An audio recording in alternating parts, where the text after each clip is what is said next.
Alors, bonjour tout le monde. Je vais faire une vidéo, une fois n'est pas coutume. J'ai fait pas mal de conférences qui sont filmées, qui sont sur YouTube, mais je fais pas de vidéo, je suis pas vidéaste, alors excusez un peu la qualité que j'ai fait avec les moyens du bord. Mais il s'agit d'une affaire extrêmement intéressante et importante, et vous avez entendu parler depuis une semaine forcément de l'affaire Epstein ou Epstein. Et en fait, c'est important pour l'étude du complotisme, et effectivement, il y a quelque chose de très nouveau qui vient d'apparaître, et c'est pour ça que ça crée une certaine confusion, même chez les gens qui commentent le complotisme ou qui sont critiques du complotisme. Pourquoi c'est nouveau? Parce que pour une fois, un vrai complot, une vraie affaire, rencontre les théories du complot. Donc ça, c'est ça qui est vraiment nouveau avec cette affaire Epstein, et c'est jamais arrivé jusque-là. Et c'est pour ça que ça entretient une confusion chez le grand public, chez les complotistes et chez les non-complotistes ou chez les critiques du complotisme. Alors, est-ce qu'ils ont raison? Enfin, pour une fois, puisque eux réclament le fait d'avoir raison, et ils n'ont jamais eu raison dans l'histoire, on verra malheureusement. Alors, on voit sur Internet maintenant comment ne pas être complotiste, voilà, ou ici la victoire du complotisme, point d'interrogation, c'était le débat sur C'est ce soir, d'il y a quelques jours. Et c'est là aussi, c'est à partir de ce débat que j'ai décidé de préciser certaines choses. Maintenant, voilà le titre, comment dénoncer le complotisme quand il dit vrai. Donc là, il y a un problème parce est-ce qu'on doit donner raison aux complotistes, au complotisme? Et moi, de nouveau, ça ne me dérangerait pas de le faire. Je vais d'ailleurs montrer qu'il y a des cas où on essaye de tester, nous, dans nos recherches, est-ce qu'ils ont raison ou pas. Donc c'est pas du tout un point de vue idéologique. Dans ce débat sur C'est ce soir, il y a eu quelques phrases qui ont été prononcées, par exemple des éléments qui semblent vérifier le narratif conspirationniste. Alors Marie Pelletier, historienne, le problème c'est que, bon, spécialiste un peu autoproclamée du complotisme, parce que elle a publié 2 livres, moi j'en ai lu un et vraiment ça manque de toutes les références. En fait, elle cite une fois Pierre-André Taguieff, un livre et quelques articles. Et Pierre-André Taguieff, il a écrit des dizaines de livres depuis 2005 en tout cas sur le sujet. Il y a eu Véronique Campion-Vincent en 2005, donc des sociologues, qui a publié un livre là-dessus. Nous, on a commencé en 2007 nos études. Et en psychologie, il y a des milliers maintenant d'études publiées. Donc, elle cite aucun de ces éléments. Donc, c'est un petit peu gênant. Alors, bon, tout ce qu'elle dit n'est pas faux, mais il faut tout revérifier. Et bon, ça n'aide pas à clarifier les choses. Gloria Origi, donc philosophe, c'est une théorie du complot qui est vraie, l'affaire Epstein, ou une théorie du complot qui peut être vraie. Et ça, alors c'est défendu aussi par certains philosophes, mais on verra, moi je les critique, je ne suis pas d'accord avec eux, et ça entretient justement la confusion. La journaliste Virginie Villard qui nous disait la vérité rencontre le complot, on a confirmé des choses complotistes ou on a validé les thèses complotistes. Est-ce que justement on peut dire que le complotisme et les théories du complot sont vérifiées? Et moi je dis non. Pour dire que j'ai rien contre les complotistes et que je ne veux pas absolument dire qu'ils ont tort sur tout, ce qui se passe c'est qu'on a des milliers de recherches, je le disais en psychologie, qui auraient pu montrer l'inverse. C'est vraiment des recherches scientifiques et elles auraient pu montrer que les complotistes sont plus intelligents, ils connaissent mieux les choses, ils ont plus de culture, etc. Alors c'est plutôt pas ce que montrent les études, donc c'est le contraire. Mais voilà, ça je vais en parler juste après. Mais pour dire que tout mon point de vue en fait est basé sur des études empiriques qui auraient pu donner des résultats contraires. Et on est en train de faire des études ici, mes collègues Stanovic et collègues en 2025, on étudie alors ce qu'ils appellent les fausses théories du complot, false conspiracy beliefs ici. Et bon, ça c'est les études qu'on a faites depuis 20 ans, habituelles, avec des attitudes anti-système, des croyances un peu irrationnelles, etc. Ça c'est classique et il y a plein de résultats. Je parlerai de mon livre qui résume tous les travaux là-dessus. Mais on s'est mis à étudier quelque chose d'intéressant, c'est les vrais complots. C'est des vrais complots et c'est pas des théories du complot qui sont vraies. C'est cette subtilité qu'on va voir aujourd'hui. Mais voilà, on les étudie et on constate que effectivement, si on est trop crédule envers le gouvernement, c'est pas bien. Donc voilà, on n'est pas du tout fermé à tout. Nous, tout ce qu'on fait, c'est des études scientifiques et on dit ce que les études montrent. Et mes collègues et amis de France, ici, Maud Tagan, Dominique Muller, Cécile Nourin, Olivier Klein, euh, Benjamin, je ne le connais pas, Ken Zonera, aussi grand ami et collègue. Donc eux vont publier, c'est sous presse cette année, donc cette étude qui montre aussi, ici on a juste le résumé, qui montre ici que voilà, ceux qui sont bas en mentalité conspirationniste sous-estime un peu les vrais complots, hein. Donc c'est vrai que si on refuse toute existence de complot, ça peut être un problème. Mais ensuite, il montre que voilà, ceux qui sont bas en mentalité complotiste aussi, ils sont plus corrects pour distinguer les warranted from unwarranted conspiracy claims. Donc ils sont meilleurs pour distinguer les vrais complots des complots non vérifiés ou faux. Donc voilà, on continue de montrer que les gens qui croient le plus au complot ne sont pas tout à fait rationnels parce qu'ils ont tendance à tout croire. Mais on étudie tout et on n'a pas de préavis comme quoi ils auraient tort sur tout. Donc c'est tout ça pour préciser que s'ils ont raison, je le reconnaîtrai sans problème. Et si les données disent le contraire de ce que j'ai dit dans mon livre ou ailleurs, je le dirai sans problème. C'est l'essence même de la science. Et c'est d'ailleurs ce qui nous différencie des croyants, des idéologues en tout genre, qui eux, des complotistes, hein, qui eux croiront toujours à leur complot, quoi qu'on leur montre comme données et comme éléments. Alors, je disais que les travaux, les milliers d'études ont montré ceci ou cela.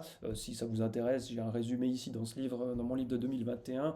Alors, il commence à dater. Je vais sans doute publier cette année en 2026 la suite, ou une édition, disons, complètement revue avec plein d'ajouts. Tout ce qui s'est passé entre 2021 et 2026.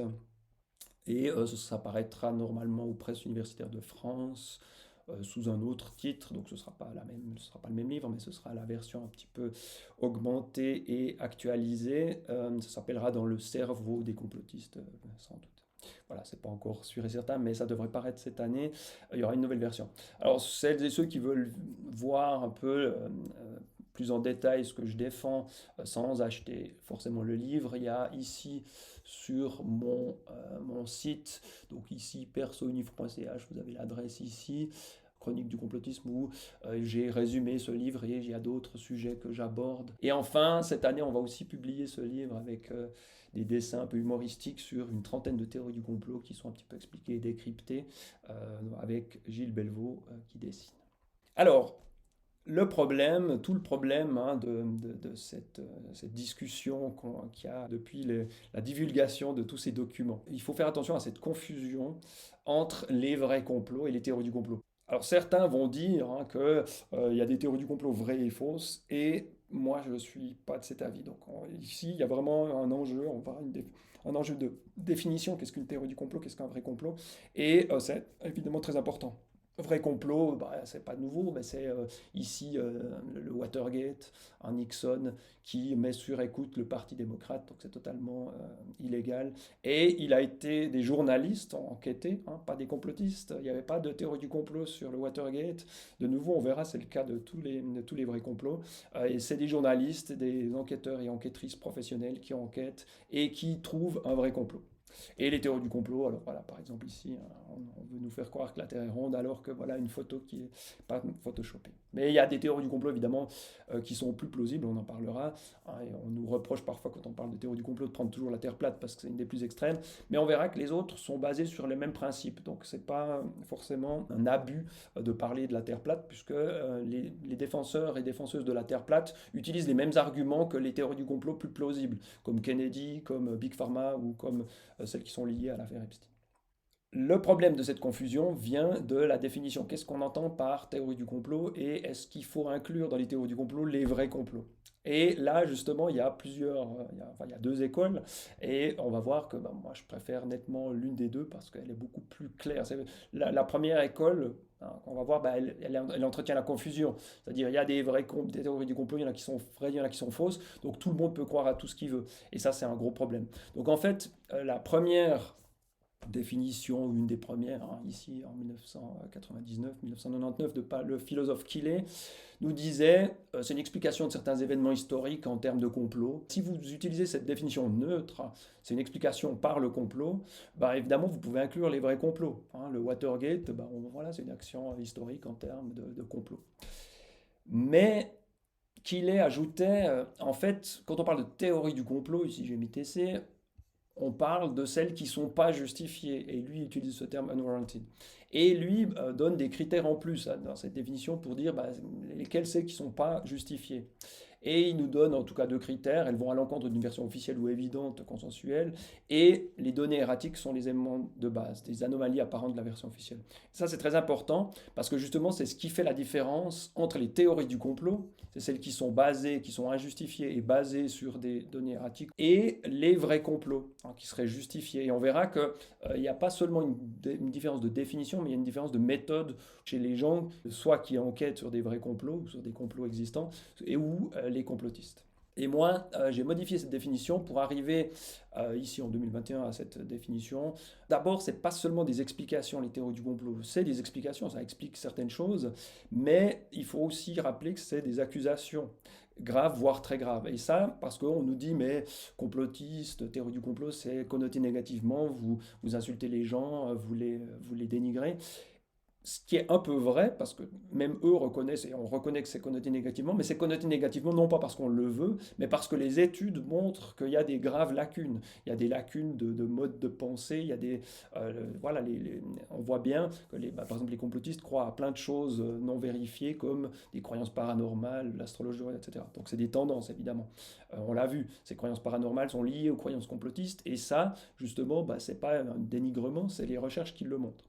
Donc, on nous accuse de dénigrer avec ce terme de complotiste, ce qui est un petit peu vrai, mais c'est beaucoup moins grave que d'accuser de complot. Si on accuse quelqu'un de complot, on va dire Macron veut nous tuer avec un vaccin, veut supprimer la population, ou alors il y a justement des pédosatanistes, il y a un complot pédosataniste à l'échelle mondiale, les élites tuent des enfants, etc. C'est des accusations graves, voire très graves, de complot, qui pourraient être vraies ou fausses, ça on le verra, mais le problème est qu'elles sont sans preuve suffisante.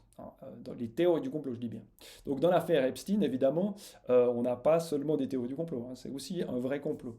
Et c'est pour ça qu'on aura cette confusion. Mais là, je parle bien des théories du complot, donc des accusations sans preuve suffisante, parce que ces données erratiques, ces anomalies apparentes, je vais donner quelques exemples,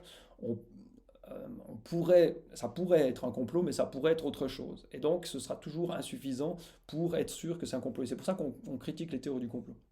Et ici, il y a une vidéo, je vous montre juste le début, mais voilà, ici, qui est disponible sur YouTube, Complot et conspiration, apprendre à reconnaître les vrais défauts, donc très pédagogique, pour montrer la différence entre les vrais complots et les théories du complot. Paul Moreira prend l'exemple du vrai complot, il prend l'exemple de complot du tabac. Voilà ici l'audition des patrons du tabac. Donc ça a été un vrai complot qui a été prouvé par des journalistes de nouveau, enfin pas seulement des journalistes. Il y a eu d'abord un lanceur d'alerte au sein des entreprises du tabac qui a donné des documents à un médecin, un scientifique, et c'est eux, plus des journalistes, plus des enquêteurs, etc., qui ont réussi à mettre les patrons des industries du tabac devant les tribunaux. Ils ont dû payer des millions, donc ils ont été condamnés. Ça, c'est le vrai complot, comme le Watergate. Et les théories du complot, Paul Moreira prend l'exemple aussi l'exemple très parlant qui est ici, l'attentat de Charlie Hebdo, parce qu'il y a eu cette vidéo où on voit les assaillants tirer sur la police, et on voit ici, on ne le voit pas mais si vous regardez la vidéo, vous le verrez, on voit ici des gens avec des gilets pare-balles qui se réfugient sur le toit. Et les complotistes ont dit, mais c'est bizarre, ces gens avec des gilets pare-balles, qu'est-ce qu'ils faisaient, puisque Charlie Hebdo était dans une zone un peu résidentielle, pourquoi des gens avec des gilets pare-balles, Et tout de suite, on se dit, est-ce que l'attentat était en fait prévu d'avance? Donc voilà l'hypothèse complotiste. Et ça, c'est la théorie du complot, c'est une anomalie apparente, des gens qui sont dans une maison un petit peu en banlieue ou à l'extérieur de Paris, pourquoi ils auraient des gilets pare-balles. Et c'est vrai que c'est bizarre, c'est tout à fait bizarre. Alors dès que vous entendez c'est bizarre à propos d'un complot, c'est des fameuses données erratiques, c'est des anomalies apparentes. Oui, c'est bizarre, oui, ça pourrait être un complot, mais il y a très souvent et pratiquement toujours des explications plus simples. Et surtout, ce n'est pas des preuves suffisantes. Même si c'était vrai, de vraies anomalies, il faut continuer l'enquête, ça ne suffirait pas. Mais là, l'explication est toute simple, c'est que justement, Paul Moreira et son agence de journalistes qui s'appelle Première Ligne, voilà, ici, étaient dans le couloir à côté de Charlie Hebdo. Donc en fait, comme c'est une agence de journalistes et ils font des enquêtes sur des terrains de guerre, ils ont des gilets pare-balles, donc ils ont mis les gilets pare-balles et ils sont partis sur le toit se réfugier. Donc voilà, le faux complot ici qui est très bien illustré par rapport au vrai complot. Et ces fameuses données erratiques, hein, ces anomalies apparentes, eh bien, il y a plein d'exemples dans toutes les théories du complot, elles sont là. La mission Apollo, c'est bizarre parce que le drapeau flotte alors qu'il n'y a pas d'atmosphère sur la Lune. Voilà, ici c'était bizarre, le Charlie Hebdo, parce que les rétroviseurs sont blancs, ici sont noirs. Et l'explication, bah, c'est parce que ici, en fait, ils sont gris métallisés, donc face à une façade, ici ils paraissent noirs, ici ils paraissent blancs, mais ils sont gris métallisés comme on le voit. Ici, l'explication, c'est que bah, le drapeau flotte pas, mais il y a une barre qui est tendue et donc le drapeau ne bouge pas et il n'y a pas d'atmosphère sur la Lune. Donc voilà, ça illustre bien hein, ces théories du complot, ces anomalies apparentes, hein, ces preuves insuffisantes. On imagine des complots avec des preuves insuffisantes. Et ce n'est pas des journalistes hein, qui font ça justement. Et alors toutes les théories du complot, même les plus sérieuses, reposent là-dessus. La Kennedy, c'est la balle magique. On nous dit, il n'y a qu'une balle qui a été tirée, soi-disant, enfin il y a eu 3 tirs, mais une seule a tué Kennedy ici en pleine tête. Et voilà le trajet de la balle magique. Ah, évidemment, c'est impossible. Et il suffit de bouger légèrement les corps pour avoir une balle qui n'est pas magique. Donc ça, de nouveau, c'est une anomalie apparente, mais voilà, ce n'est pas une preuve suffisante. S'il y a vraiment eu un complot, il faut trouver qui a organisé, qui a fait quoi, des messages, l'organisation, ça va durer des mois, et il y aura des échanges, il y aura des gens qui peuvent avouer qu'ils ont participé à ce complot, etc. Donc on est loin d'avoir des preuves de complot, c'est largement insuffisant. Et alors bon, plaisanterie ici, une anomalie apparente hein, pour la Terre plate, les platistes, alors c'est une plaisanterie, c'est pas un vrai argument, mais les platistes nous disent c'est bizarre, on tourne si vite et on sent rien. Hein, bon. Mais même les platistes ont des données erratiques. Hein, donc eux, ils vont sérieuses. C'est par exemple ça. Ici, de l'autre côté du lac Michigan, vous voyez la ville de Chicago. Et d'après les calculs corrects, on devrait voir que le haut, ou même pas, on devrait rien voir. Et en fait, c'est vrai que bah, la plupart du temps, on voit rien. Et en fait, c'est une donnée, c'est une anomalie apparente, ça. C'est un bel exemple. C'est-à-dire, c'est une illusion d'optique qui a seulement certains jours, selon certaines conditions météo. Et vous avez des explications pour se dire un mirage. Hein. Ici, on voit quelque chose qui est plus haut que ce qu'il est. Et ça se voit des fois, il y a des photos de bateaux qui semblent voler dans l'air. Donc voilà, c'est une illusion connue. Mais vous voyez que ça, c'est les situations habituelles. On voit bien que les bateaux hein, disparaissent ou les éoliennes aussi. Donc la Terre est, semble-t-il, courbée plutôt que plate, évidemment. Mais on voit que les mêmes anomalies apparentes sont utilisées dans toutes les théories du complot. Et c'est ça qui fait qu'on les critique. Quant à cette définition neutre ou pas, bah, c'est aussi mon collègue Kenzo Nera et Céline Schopfer, ici que je salue aussi, qui discutent hein, de ces définitions neutres ou pas du complotisme, et moi-même je vais répondre. Donc c'est un débat en cours des gens qui travaillent hein, sur les théories du complot depuis 10 ou 20 ans. Parfois, hein, les gens qui sont invités sur des plateaux de TV, c'est des gens qui parlent bien, mais qui ne connaissent pas forcément toute la littérature, toutes les discussions qu'on a, puisqu'on étudie ça depuis plus de 20 ans, donc on a déjà pensé à beaucoup d'arguments. Encore un mot aussi sur les complotistes. Évidemment, c'est un terme qui est arbitraire, c'est-à-dire qu'une croyance, mais c'est comme extrémiste, c'est comme gauchiste, c'est comme droitiste ou droitard, c'est un continuum. Vous pouvez être à 0% gauchiste, vous pouvez être à 0% extrémiste, et vous pouvez être à 100%, et complotiste aussi.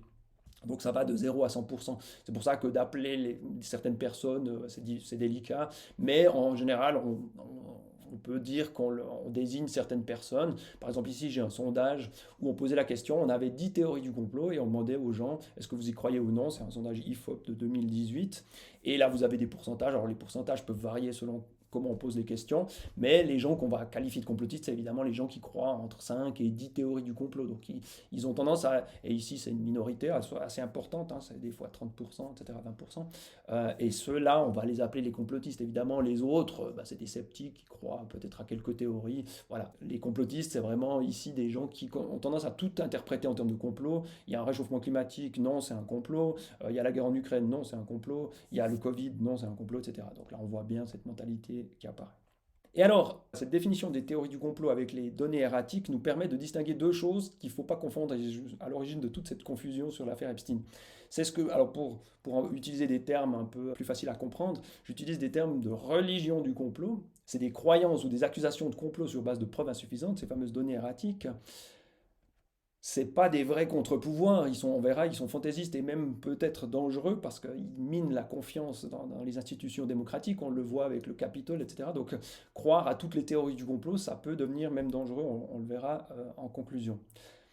Mais il faut distinguer il y a quelque chose de vrai pas dans le complotisme, mais dans la discussion, c'est les vrais complots. Mais ces vrais complots, bah, ils ont été découverts non pas par des complotistes, et on va y revenir, c'est une autre méthode, c'est pas une méthode de croyance ou d'accusation en allant sur Internet chercher des choses. C'est des enquêtes professionnelles à la recherche de preuves directes, validées, de preuves directes, et pas des données erratiques. Si Kennedy a été victime d'un complot, on doit trouver qui l'a fait, comment ça a été organisé, des aveux, des documents, etc. Par un tribunal. Et c'est le cas du Watergate, c'est le cas du complot du tabac, c'est le cas de l'affaire Epstein. Donc dans l'affaire Epstein, en fait, vous avez les deux. Et c'est là qu'on a quelque chose de totalement nouveau qui se mélange. Et c'est pour ça que ça devient très confus dans les discussions si on ne fait pas cette distinction. Et ici, c'est les vrais contre-pouvoirs en démocratie. Hein. Donc j'ai mis les journalistes, mais vous avez les procureurs qui enquêtent sur ces choses-là. Epstein, il a été condamné par des procureurs qui ont enquêté sur ces affaires. Alors il a été condamné trop tard et trop peu la première fois, mais il a finalement été condamné. Il y a des organes de contrôle anti-cartel, anti-lobby, de banques, de médicaments. Il y a les chimistes, j'ai mis étatiques cantonaux en Suisse, qui contrôlent les produits de l'industrie alimentaire. Vous avez des ONG, des journalistes, des scientifiques indépendants, etc. Donc, il faut vraiment faire cette différence dans l'affaire Epstein parce que sinon tout se mélange. J'ai vu cette distinction chez Luc Boltanski, le sociologue. Vous avez aussi Sébastien Dieguez qui disait que les théories du complot, c'est pas des vraies enquêtes. Hein, c'est des enquêteurs du dimanche derrière leur ordinateur qui vont sur des sites alternatifs et qui disent il y a un complot, sans preuve et sans enquêter. Ah, et c'est ça, c'est tout le problème. Il faut vraiment faire la distinction. Parce que si justement on ne fait pas la distinction, on va dire bah, il y a des théories du complot qui sont vraies, il y en a d'autres qui sont fausses. Mais là, du coup, on noie complètement le poisson et tous les complotistes vont dire bah, je peux croire n'importe quelle théorie du complot puisqu'il y en a qui sont vraies. Donc ça introduit vraiment une confusion totale et ça masque le fait que ce n'est pas du tout la même méthode. C'est pour ça qu'on ne peut pas les appeler théorie du complot et théorie du complot. Ici, c'est la méthode de croyance à partir de preuves insuffisantes. Et ici, c'est l'enquête qui prouve, c'est la science, parce que la science, c'est le fardeau de la preuve. Et dans le domaine de la justice, vous avez la présomption d'innocence et le fardeau de la preuve.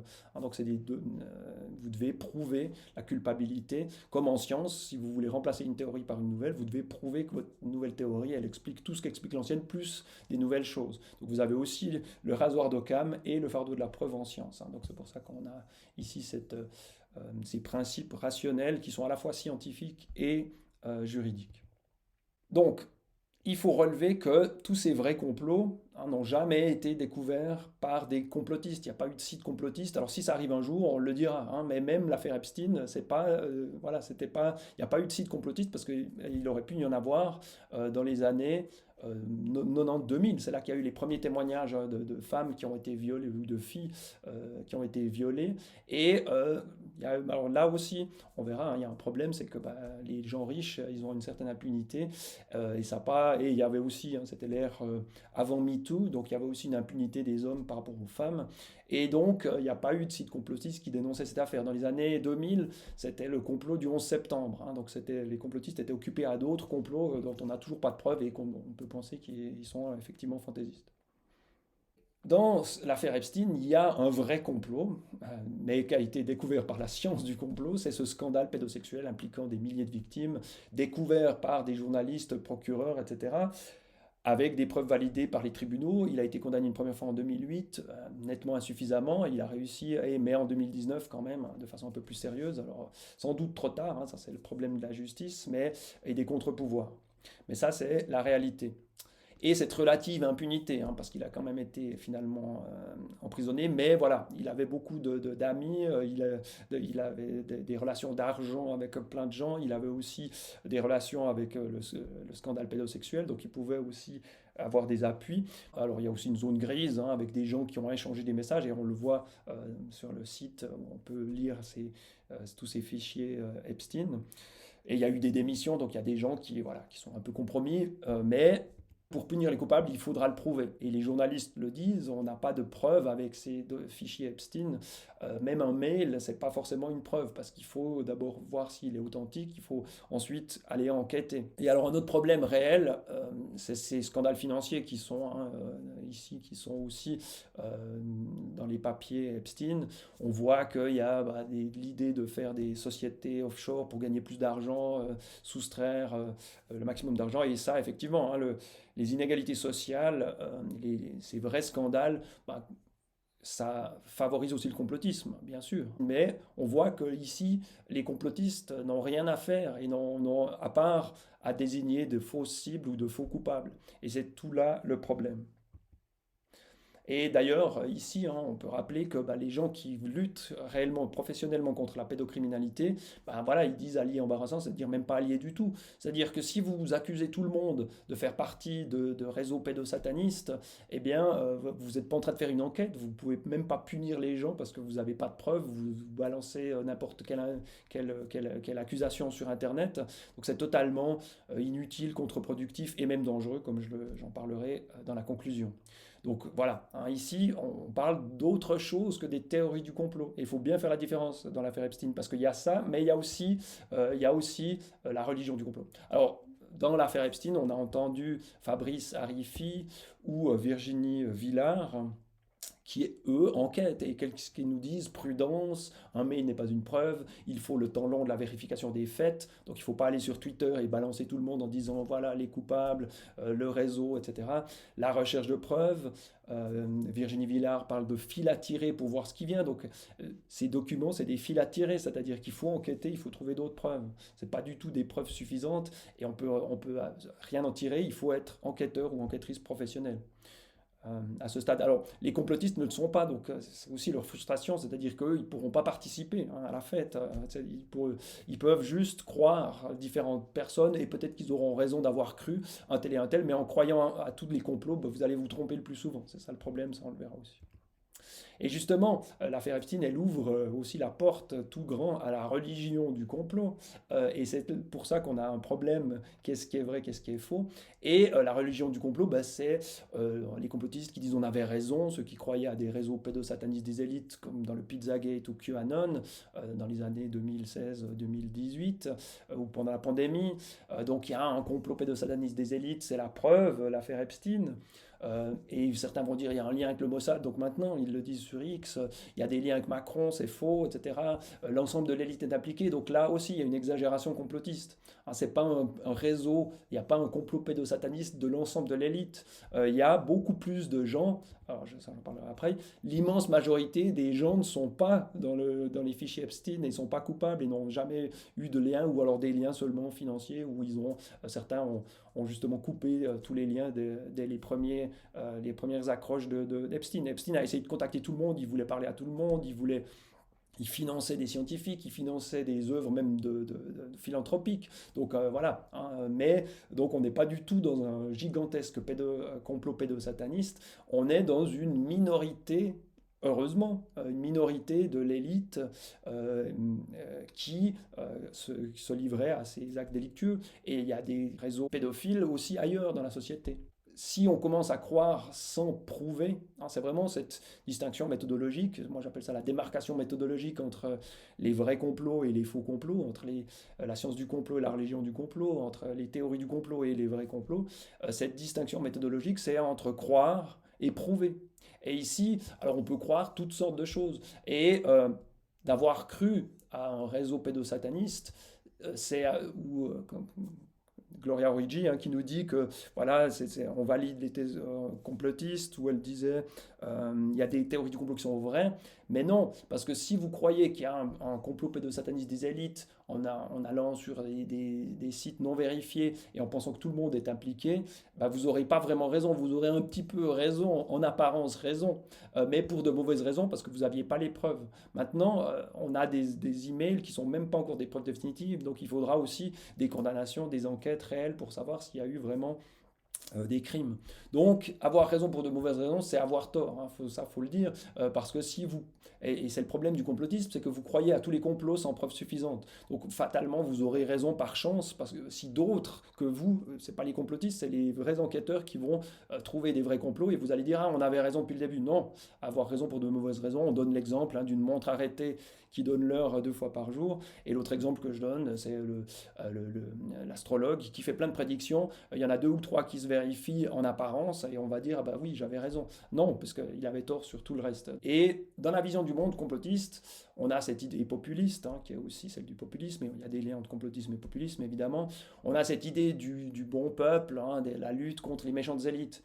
Et les complotistes vont renverser ça pour nous. Ils vont nous faire croire que nous, les gens qui critiquons le complotisme, eh bien, on serait adeptes, hein, d'avoir des bonnes élites et un méchant peuple complotiste et qu'il faut critiquer. Pas du tout. Justement, notre vision, elle est beaucoup plus subtile. C'est-à-dire que nous, il y a il y a des gens méchants et bons dans les deux côtés partout. Et voilà, on n'est pas du tout dans cette vision qu'on nous impute anticomplotiste. Et c'est pour ça qu'ils pensent avoir raison. Parce qu'ils disent, ah ben il y a eu le scandale Epstein, donc vous qui pensez que les élites sont très gentilles, ici, hein, les gentilles élites, vous avez tort. Ben non, on n'a pas tort parce que c'est pas ce qu'on pense. On pense pas ça du tout. Et nous, ce qu'on dit, c'est qu'il y a des dangers pour la démocratie qui viennent du haut, effectivement, les scandales, les vrais complots. Hein, donc ça, bien sûr. Mais il y en a aussi du bas. Il y a aussi la désinformation, les biais, les fausses rumeurs, la fausse expertise, etc.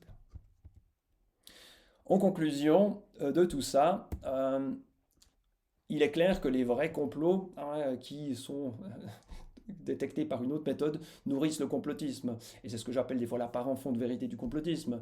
Pfizer a été condamné par le passé, donc les complotistes vont dire, ah ben Pfizer a forcément triché pendant la pandémie. Non, ça peut augmenter les chances que Pfizer triche une nouvelle fois, mais ça peut aussi les diminuer, parce que peut-être que Pfizer a vu qu'il fallait renforcer ses contrôles ou il fallait faire moins de tricheries. Et les tricheries de Pfizer, ce n'étaient pas des médicaments dangereux ou comme on les accuse pendant la pandémie, c'était des actions commerciales délictueuses ou voilà, d'avoir vendu fausse publicité ou des choses comme ça. Donc, de dire, hein, on voit bien le raisonnement du complotiste, c'est de dire il y a des vrais complots, donc ma théorie du complot est vraie. Non, hein, les vrais complots ont été prouvés par des enquêtes et votre théorie du complot, elle doit être prouvée, enfin votre hypothèse de complot doit être prouvée par des vraies enquêtes. Il faut trouver des vraies preuves et pas des données erratiques, des anomalies apparentes. Et c'est là que je suis le plus sévère envers la religion du complot ou les théories du complot. C'est qu'elles sont irrationnelles parce que, elles sont aussi liées à des croyances irrationnelles, mais ça c'est une autre question. Elles sont irrationnelles en soi parce que vous accusez sans preuve suffisante. Donc, euh, c'est pas rationnel parce que vous n'avez pas suffisamment de preuves pour accuser quelqu'un. C'est comme si vous accusiez quelqu'un de crime avec une photo floue ou des bruits bizarres que vous entendez la nuit. Ce sera jamais suffisant pour accuser quelqu'un d'avoir fait un crime. Il faudra, au mieux, ça vous donne des éléments pour faire une vraie enquête.